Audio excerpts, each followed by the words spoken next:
بسم الله الرحمن الرحيم الرحمن علم القرآن خلق الإنسان علمه البيان الشمس والقمر بحسبان والنجم والشجر يسجدان والسماء رفعها ووضع الميزان ألا تطغوا في الميزان وأقيموا الوزن بالقسط ولا تخسروا الميزان والأرض وضعها للأنام فيها فاكهة والنخل ذات الأكمام والحب ذو العصف والريحان فبأي آلاء ربكما تكذبان خلق الإنسان من صلصال كالفخار وخلق الجن من مارج من نار فبأي آلاء ربكما تكذبان رب المشرقين ورب المغربين فبأي آلاء ربكما تكذبان مرج البحرين يلتقيان بينهما برزخ لا يبغيان فبأي آلاء ربكما تكذبان يخرج منهما اللؤلؤ والمرجان فبأي آلاء ربكما تكذبان وله الجوار المنشآت في البحر كالأعلام فبأي آلاء ربكما تكذبان كل من عليها فان ويبقى وجه ربك ذو الجلال والإكرام فبأي آلاء ربكما تكذبان يسأله من في السماوات والأرض كل يوم هو في شأن فبأي آلاء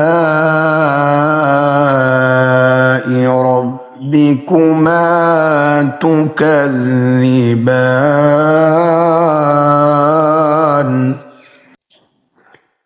سنفرغ لكم أيها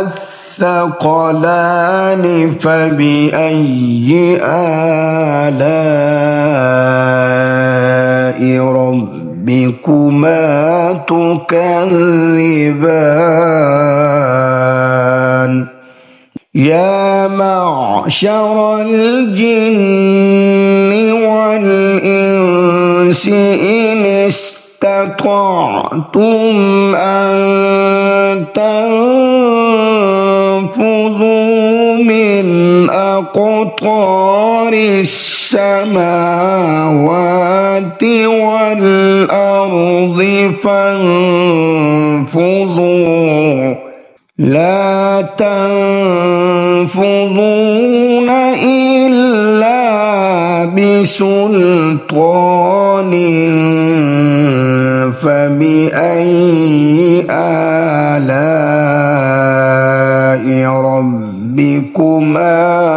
تكذبان يرسل عليكما شواظ من نار يرسل عليكما شواظ من نار ونحاس فلا تنتصران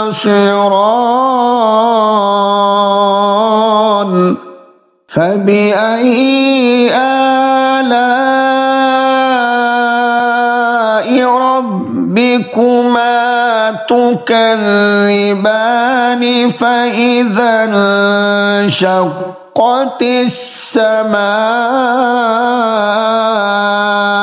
فكانت وردة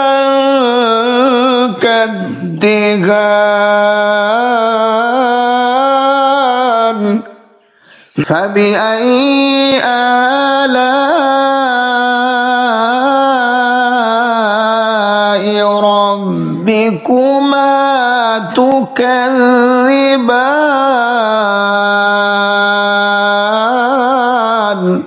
يومئذ لا يسأل عن ذنبه إنس ولا جان فبأي آلاء ربكما تكذبان يعرف المجرمون بسيماهم فيؤخذ بالنواصي والأقدام فبأي آلاء ربكما تكذبان هذه جهنم التي يكذب بها المجرمون يطوفون بينها وبين حميم آن فبأي آلاء ربكما تكذبان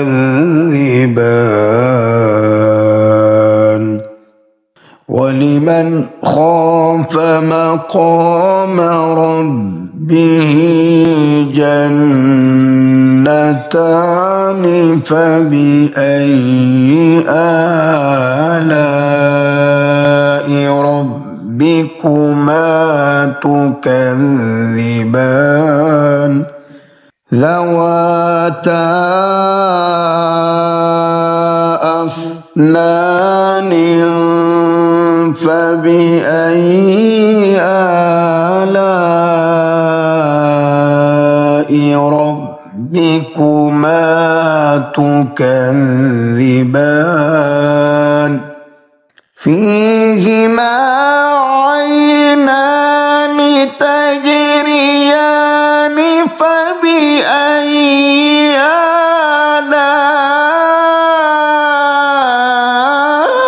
آلاء ربكما تكذبان فيهما من كل فاكهة زوجان فبأي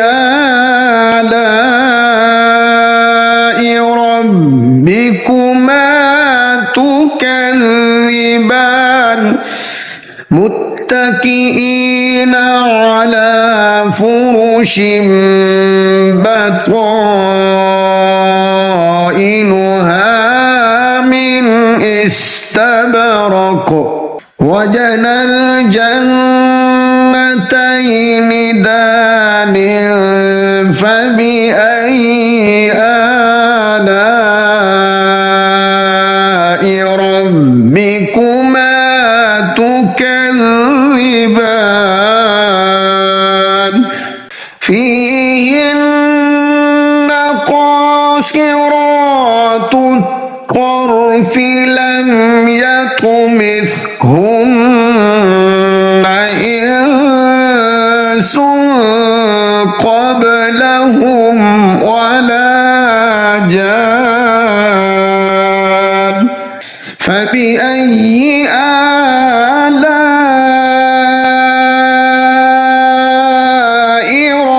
ربكما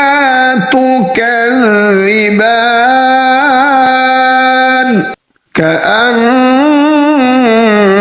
كأنهن الياقوت والمرجان فبأي آلاء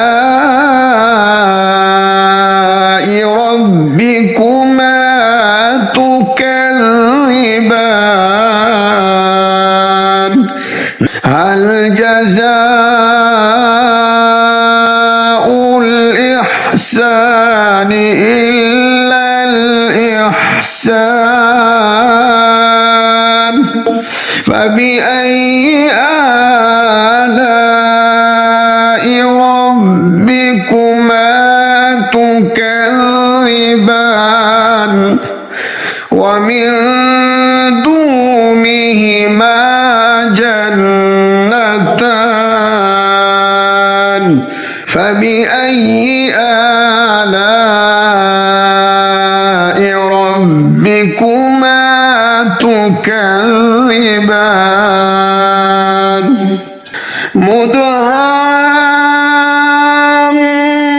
مدهامتان فبأي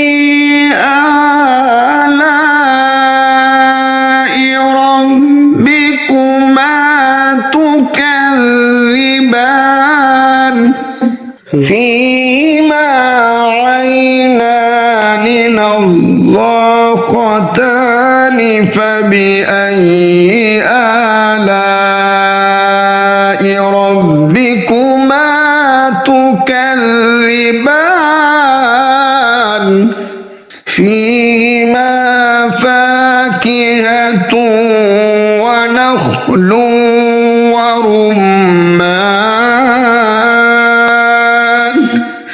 فبأي آلاء ربكما تكذبان فيهن خيرات حسان فبأي آلاء ربكما تكذبان حور مقصورات في الخيام فبأي آلاء تكذبان لم يطمثهن إنس قبلهم ولا جان فبأي آلاء ربكما تكذبان متكئين على رفرف خضر وأبقري حسان فبأي آلاء ربكما تكذبان تبارك اسم ربك ذي الجلال والإكرام بسم الله الرحمن الرحيم ياسين والقرآن الحكيم إنك لمن المرسلين على صراط مستقيم تنزيل العزيز الرحيم لتنذر قوما ما أنذر آباؤهم لتنذر قوما ما أنذر آباؤهم فهم غافلون لقد حق القول على أكثرهم فهم لا يؤمنون إنا جعلنا في أعناقهم أغلالا فهي إلى الأذقان فهم مقمحون وجعلنا من بين أيديهم سدا ومن خلفهم سدا فأغشيناهم فهم لا يبصرون وسواء عليهم أأنذرتهم أم لم تنذرهم لا يؤمنون إنما تنذر من اتبع الذكر وخشي الرحمن بالغيب فبشره بمغفرة وأجر كريم إنا نحن نحيي الموتى ونكتب ما قدموا وآثارهم وكل شيء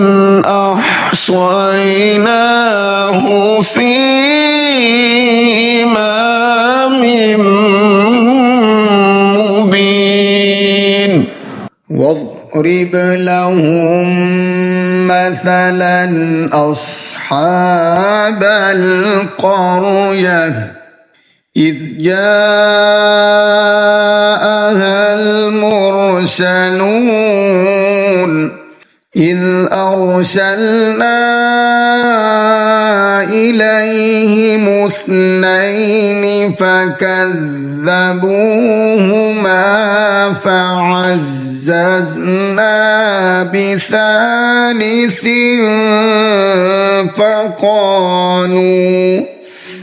فقالوا إنا إليكم مرسلون قالوا ما أنتم إلا بشر مثلنا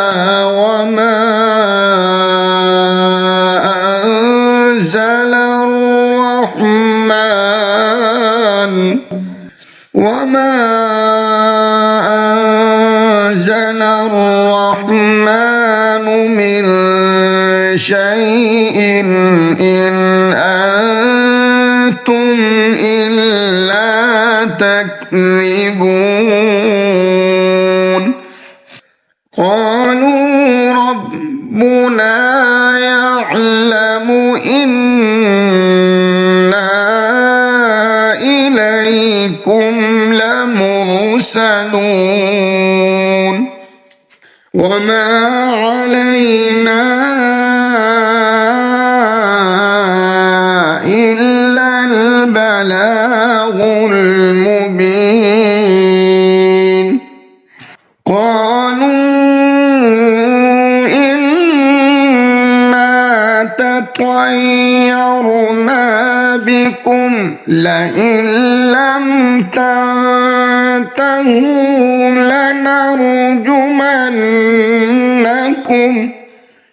لنرجمنكم وليمسنكم منا عذاب أليم قالوا طائركم معكم أئن ذكرتم بل أنتم قوم مسرفون وجاء من أقصى المدينة رجل يسعى قال يا قوم اتبعوا المرسلين اتبعوا من لا يسألكم أجرا وهم مهتدون وما لي لا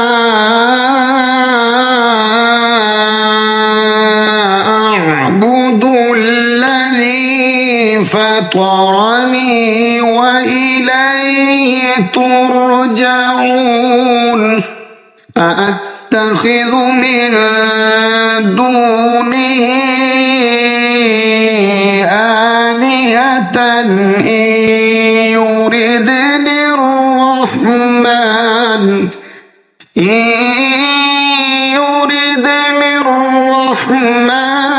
بضر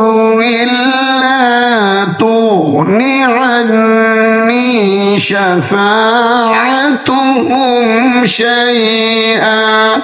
شفاعتهم شيئا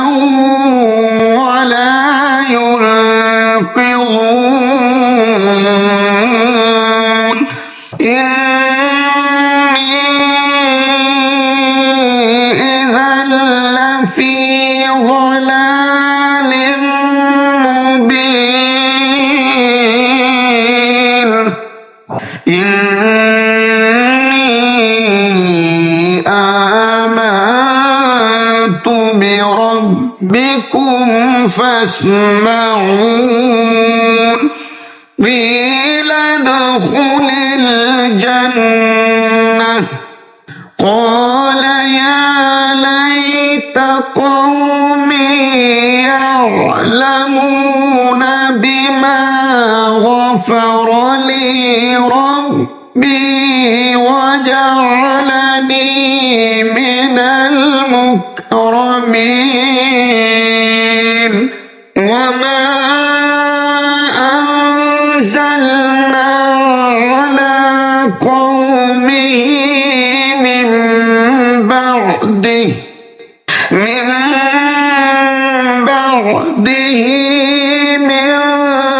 جود من السماء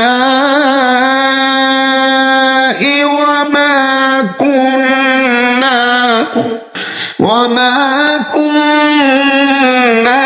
منزلين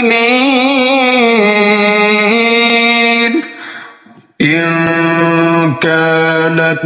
إلا صيحة واحدة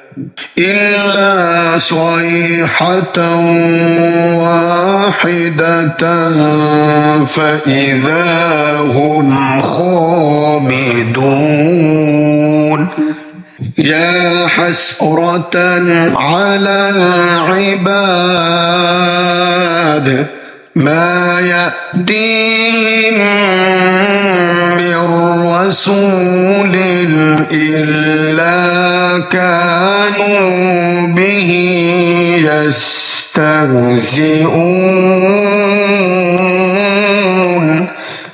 ألم يروا كم أهلكنا قبلهم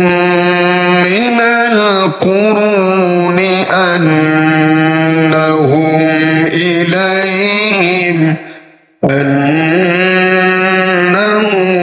إليهم لا يرجعون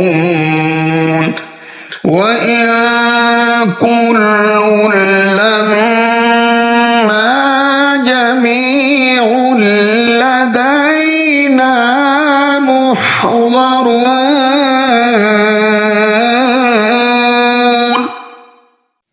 وآية لهم الأرض الميتة أحييناها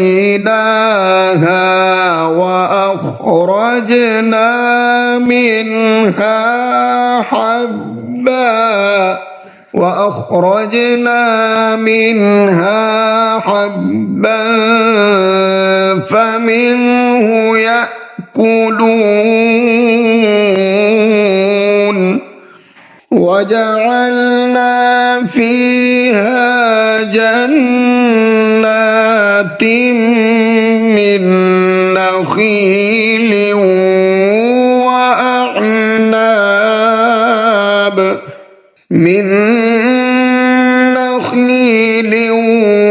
وأعناب وفجرنا فيها من العيون ليأكلوا من ثمره وما عملته أيديهم أفلا يشكرون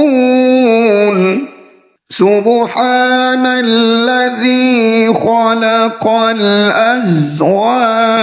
كلها مما تنبت الأرض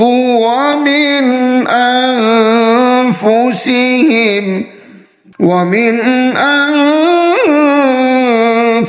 أنفسهم ومما لا يعلمون وآية لهم الليل نسلخ منه النهار فإذا هم مظلمون الشمس تجري لمستقر لها ذلك تقدير العزيز العليم والقمر قدرناه منازل حتى عاد كالعرجون القديم لا الشمس ينبغي لها أن تدرك القمر ولا الليل سابق النهار وكل في فلك يسبحون وآية لهم أنا حملنا ذريتهم في الفلك المشحون وخلقنا لهم من مثله ما يركبون وإن نشأ نغرقهم فلا صريخ لهم ولا هم ينقذون إلا رحمة منا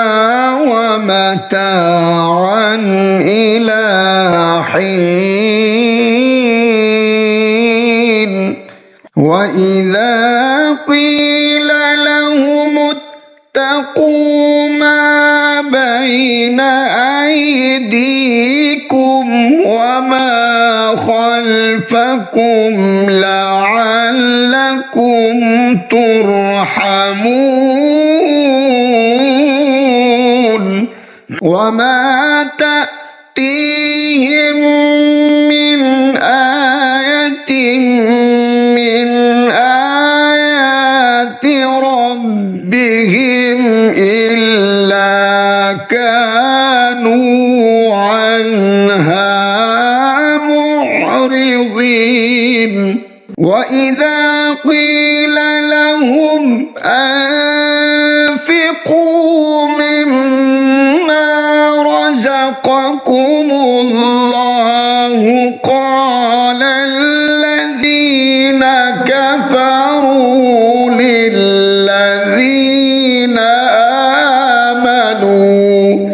للذين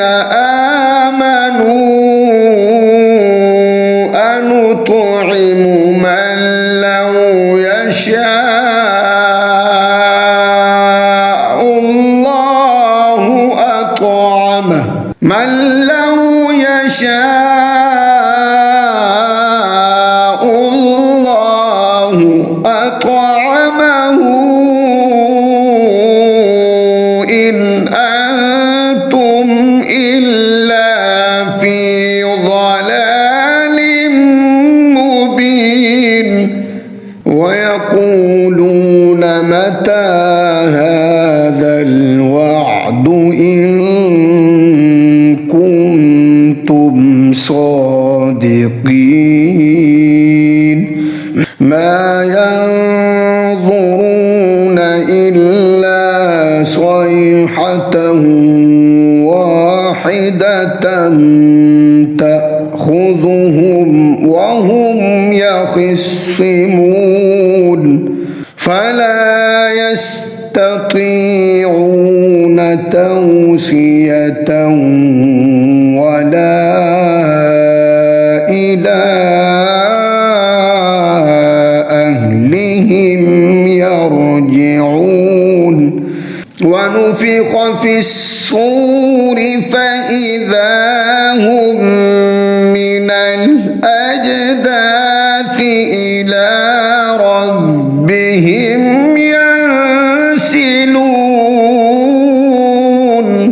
قالوا يا ويلنا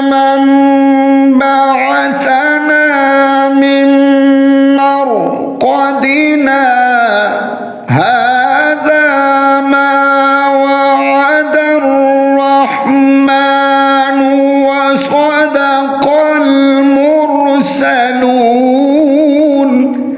إن كانت إلا صيحة واحدة فإذا هم جميع لدينا محضرون فاليوم لا تظلم نفس شيئا ولا تجزون إلا ما كنتم تعملون إن أصحاب الجنة اليوم في شغل فاكهون هم وأزواجهم في ظلال على الأرائك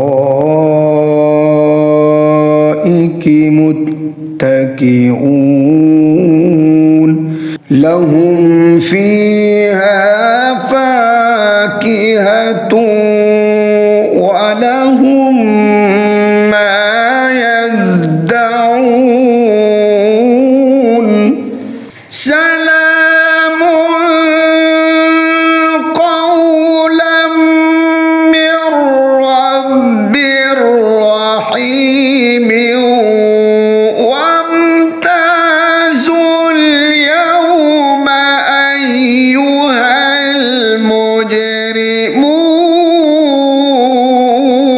المجرمون ألم أعهد إليكم يا بني آدم ألا تعبدوا الشيطان إنه لكم عدو مبين وأن اعبدوني هذا صراط مستقيم ولقد أضل منكم جبلا كثيرا أفلم تكونوا تعقلون هذه جهنم التي كنتم توعدون اصلوها اليوم بما كنتم تكفرون اليوم نختم على أفواههم وتكلمنا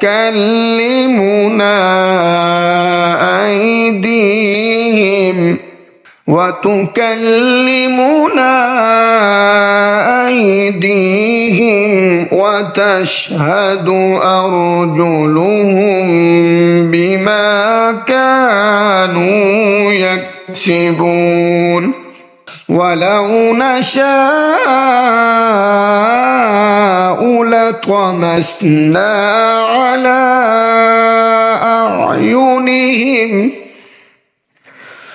على أعينهم فاستبقوا الصراط فأنى يبصرون ولو نشاء لمسخناهم على مكانتهم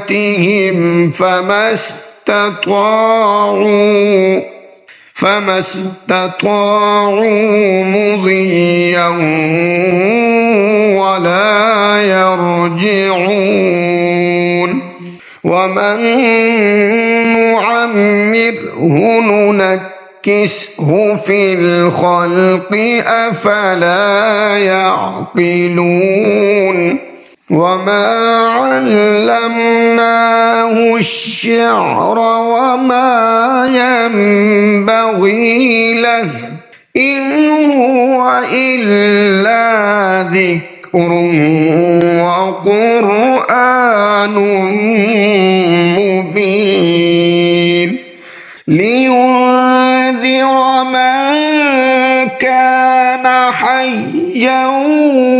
ويحق القول على الكافرين أولم يروا أنا خلقنا لهم مما عملت أيدينا أنعاما فهم لها مالكون وذللناها لهم فمنها ركوبهم ومنها يأكلون ولهم فيها منافع ومشارب أفلا يشكرون واتخذوا من دون الله آلهة لعلهم ينصرون لا يستطيعون نصرهم وهم لهم جند محضرون فلا يحزنك قولهم إنا نعلم ما يسرون وما يعلنون أولم ير الإنسان أنا خلقناه من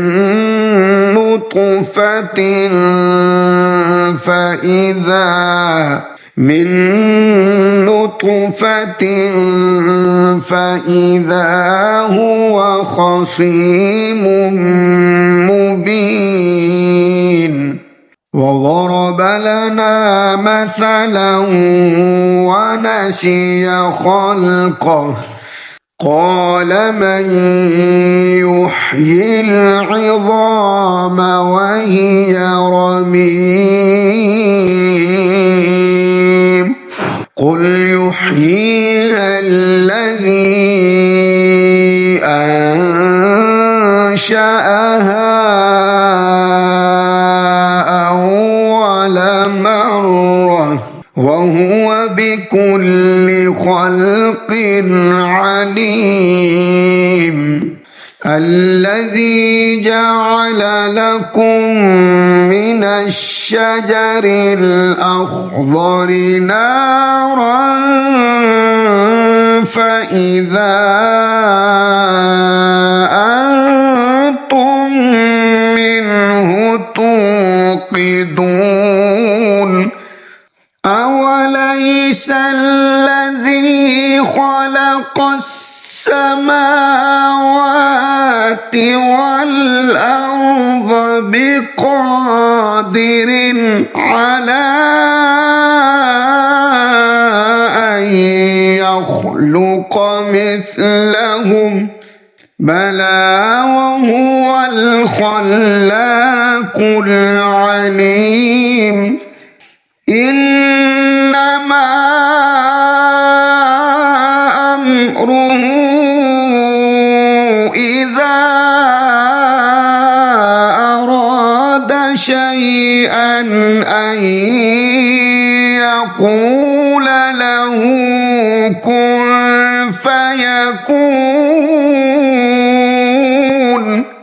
فسبحان الذي بيده ملكوت كل شيء